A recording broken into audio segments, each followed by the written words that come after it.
Friends, ఈరోజైతే పన్నీరు చేశానండి.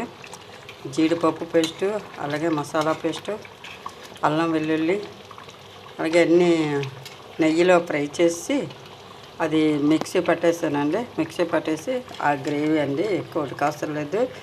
అది మనకి రొట్టెతో కానీ లేదు అంటే రైస్తో కానీ చాలా బాగుంటుంది.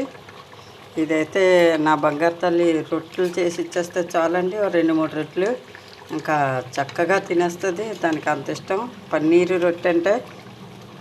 భయండి. లైక్ చేయండి ఫ్రెండ్స్, సపోర్ట్ చేయండి. మీ సపోర్ట్ వల్ల ఈ ఛానల్ ముందుకెళ్ళాలి, మీ ఆదరణ ముందుకెళ్ళాలి. ఛానల్కి సపోర్ట్ చేస్తున్న మీ అందరికి కూడా పేరు పేరున ధన్యవాదాలు తెలుపుకుంటున్నాను ఫ్రెండ్స్. లైక్ చేయండి ఫ్రెండ్స్, ప్రోత్సహించండి ఫ్రెండ్స్. బాయ్ అండి.